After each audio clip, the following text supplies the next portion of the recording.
'Game changer' సినిమాలో అంజలి మాత్రం ఒక ప్రధానమైన పాత్ర పోషించింది. అయితే రీసెంట్‌గా ఒక ప్రెస్ మీట్‌లో మాత్రం 'గేమ్ చేంజర్' సక్సెస్ గురించి అంటే ఫ్లాప్ అయిన సక్సెస్ అనేది పక్కన పెడితే, ఆ సినిమా ఫలితం గురించి మాత్రం చెప్పడం జరిగింది. ఏం చెప్పింది? సో ఖచ్చితంగా 'గేమ్ చేంజర్' అనే సినిమాలో నా వంతు నేను పనిచేశాను. నేను ఇవ్వాల్సిందంతా ఇచ్చాను 100%.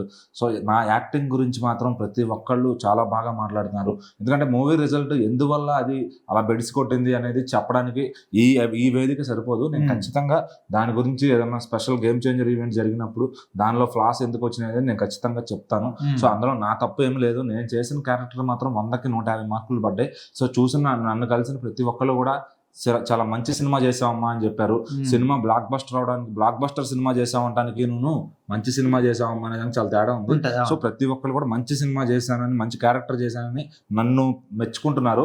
సో నేను యాక్టర్ గా డెవలప్ అయ్యాననే దానికి ఇది ఒక నాకు చాలా బెస్ట్ ఎగ్జాంపుల్. అందరూ నన్ను గుర్తించి నా యాక్టింగ్ ను గుర్తుపట్టడం కదా, నేను కష్టపడి దానికోసమే కదా అన్నట్టుగా మాట్లాడింది. అంటే మీ క్యారెక్టర్ కి ఎప్పుడు ప్రాణం పోతుందంటే మనకు ప్రతి ఒక్కరికి గుర్తుకొచ్చేది 'సీతమ్మ వాకిట్లో సిరిమల్ల చెట్టు'. ఆ సినిమా తర్వాత మళ్ళీ అందరికి గుర్తుకొచ్చే క్యారెక్టర్ ఏదంటే ఖచ్చితంగా 'గేమ్ చేంజర్' చేసిన పాత్రని తను ప్రెస్ మీట్ లైవ్ చెప్పింది. 'మదగజ రాజు' అనే సినిమాకి సంబంధించి రీసెంట్ గా 'మదగజ రాజు' అని పాత సినిమా అది షూటింగ్ లో అయ్యి మూవీ రిలీజ్ ఆగిపోయింది. మొన్న సంక్రాంతికి తమిళనాడులో మూవీస్ ఏం లేక అది రిలీజ్ చేశారు. అది అనుకోకుండా బ్లాక్ బస్టర్ కొట్టింది అనమాట. సో ఇప్పుడు దాన్ని తెలుగులో కూడా రిలీజ్ చేస్తున్నారు. ఆ తెలుగు ప్రమోషన్స్ లో భాగంగా ఆవిడని అడిగారు అనమాట ఈ క్వశ్చన్, ఇట్లా 'గేమ్ చేంజర్' లో మరి సినిమా ఫ్లాప్ అయింది కదా అంటే, సినిమా అది రిజల్ట్ ఏదన్నా అవుట్ నాకు సంబంధం లేదు. సో నేను చేయాల్సిన క్యారెక్టర్ 100% ఇచ్చాను. నా క్యారెక్టర్ కి అప్రిసియేషన్ వస్తుంది. సో నేను కోరుకుంది అదే, నేను కోరుకున్న దానికన్నా ఎక్కువే వచ్చింది నాకు స్పందన.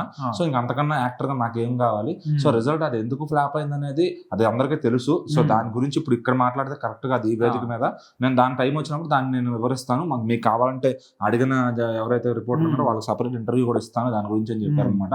సో 'గేమ్ చేంజర్' అనేది ఒక మంచి సినిమాగా అయితే ఒక ట్రేడ్ మార్క్ వేసుకుంది జనాల్లో అని అర్థమవుతుంది. సో మరి ఆ సినిమా ఇప్పుడు కాకపోయినా ఒక 10 ఏళ్లకో 20 ఏళ్లకో ఇప్పుడు కొన్ని సినిమాలు ఎట్లా ఒక 'కలేజా', 'ఆరెంజ్', 'రామ్ చరణ్', 'పంజా' గానీ ఇప్పుడు బాగున్నాయని చెప్పి చూసి మళ్ళీ రిలీజ్ కోరుకుంటున్నారు కదా.